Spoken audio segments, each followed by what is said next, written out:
did not seem like 11 hours, I want to clarify that.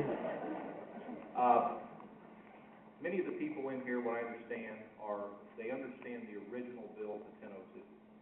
I know on the House floor there were 63 amendments offered by the Democrats, or excuse me, there were 63 amendments offered to the bill. 62 of them were from the Democrats. One was a Republican amendment to the bill. I think it was around 40 of those, Bob, if I remember, that was heard. I think there was around 11 of them that was added to the bill. The gentleman said he stayed up till 2 o'clock this morning trying to understand all this.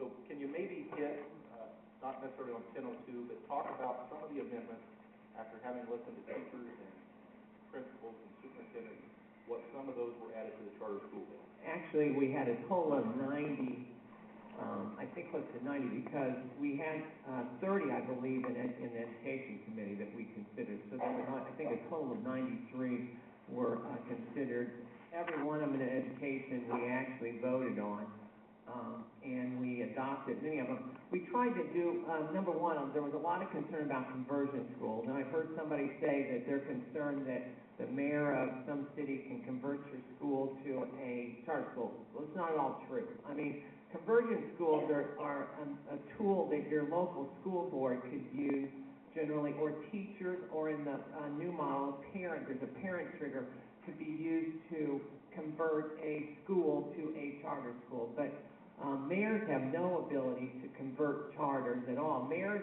what we did in the bill is we allow mayors of second-class cities have the ability to be authorizers. So they can authorize, but they would not be they would not be involved in a conversion charter, because conversion speaks to traditional public schools converting over to a charter school. They would be actually out, and they would have an organizer come to them and say, we want to organize and put in a charter school in our community, and that's how they would do it. What we did in the charter school bill, we considered a lot of amendments. There were several that we tried to do, balance everything back and forth. Just give you a few of the changes. We already talked about the accountability changes that are put in the bill. We increased some of those based on some of the amendments because they weren't exactly the way it was, and that was one of the amendments. We increased the rigor and put a 4-year trigger in.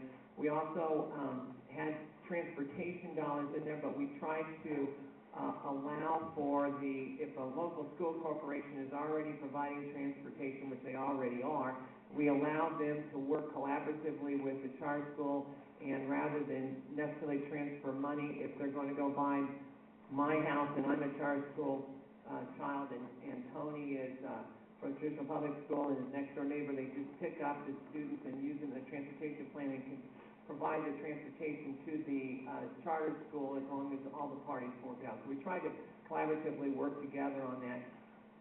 We try to, we're increasing the number of authorizers in the charters. There was some concern. The speaker is actually the primary author. I'm a co-author, so it's actually the speaker, Brian Bosnick's bill. And one of the provisions of the original bill said that a private